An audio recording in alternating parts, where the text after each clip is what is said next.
Ah, des objets un peu touchy. On voit les Diddle, n'est-ce pas?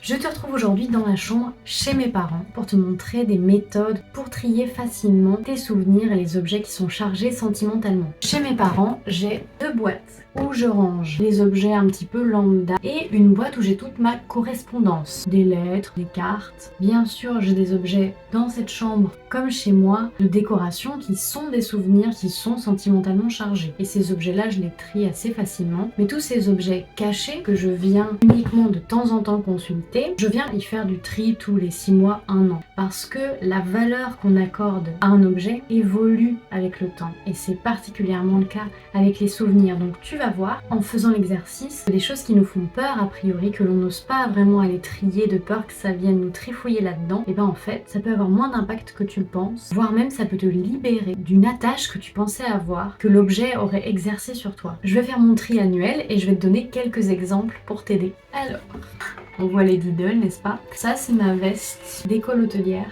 Elle me rappelle encore des bons souvenirs. Je trouve que c'est un bel objet. En plus, il est brodé à mon nom. Cet objet, je l'aime, donc je le garde. Ça, je t'en parle régulièrement de différencier les vêtements, souvenirs des vêtements usuels que tu portes tous les jours. C'est le cas aussi avec ce costume d'un gala de danse, ce petit costume de zèbre. Ça me rappelle aussi des bons souvenirs. Ça me plaît tout simplement, donc je le garde. Alors, quid des objets d'anciennes relations? Parfois, on n'est pas prêt à se séparer de certains objets quand il y a eu une rupture, quand il y a un deuil qui est récent. C'est intéressant d'être ok avec le fait qu'on remet à plus tard, mais c'est aussi intéressant de revenir questionner fréquemment l'impact que l'objet a sur nous. Actuellement, là, j'ai plus trop un regard positif au regard de cet objet. J'essaie de me contenter du souvenir positif, mais l'objet en soi, pas forcément nécessaire. Je le mets de côté. J'ai fait le tour, le reste me parle encore. Ah, des objets un peu touchy.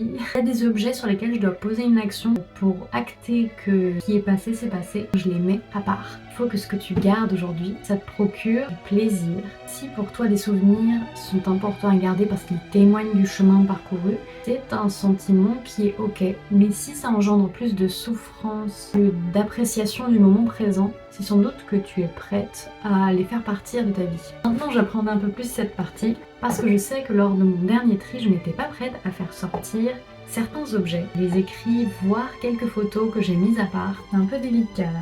Alors c'est normal d'avoir l'impression de trahir des personnes au moment de se séparer de certains objets. Est-ce que tu mérites de te sentir comme ça? Est-ce que quelqu'un t'a mis la pression par le passé pour te sentir comme ça? Que ce soit pour une rupture ou un deuil, tu n'es pas la personne responsable de tous les souvenirs en lien avec la personne qui n'est plus dans ta vie. Cette personne demeure de toute façon dans tes souvenirs. Est-ce que tu as besoin de garder des objets physiques pour honorer cette personne ou t'en rappeler? Tu n'es pas obligé, tu n'es pas le garant de la mémoire de cette personne. Donc ça part. Maintenant, je suis ok. C'est bien de plus être sous l'emprise des objets.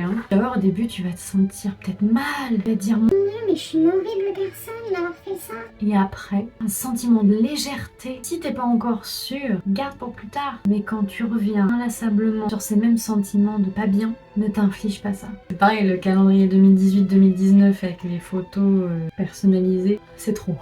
Ça s'en va. Les photos des gens qui sont pas de la famille et qui feront plus partie de notre vie, je sais pas là. Non, je crois que ça va s'en aller aussi.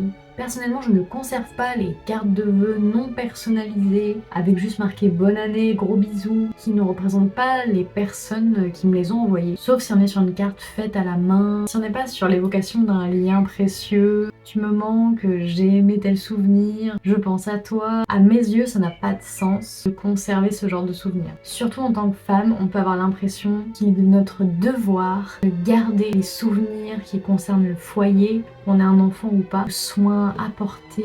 Non, tu n'es obligé de rien. Si ça te pèse, tu as le droit de faire partir. Si les souvenirs que tu possèdes, tu ne veux plus les garder mais que ça pourrait intéresser d'autres personnes, mets ça dans un petit coin et propose-leur de récupérer les photos, les écrits. Tu as fait tout ce qu'il fallait. Un tri moindre aujourd'hui, mais très important pour moi pour avancer dans ma vie perso. J'espère que ces quelques réflexions t'auront aidé. On y va étape par étape, avec bienveillance. Tu as fait comme tu as pu jusqu'à présent pour t'en sortir. On nous a pas appris à ranger à l'école. Pas de culpabilité à avoir. Juste, si tu veux avancer, te libérer du superflu chez toi, dans ta tête, un regard extérieur qui ne jugera pas ton passé. Réserve ton accompagnement avec moi. Le lien est dans ma bio. Et en attendant, je te dis, prends soin de toi, c'est le plus important.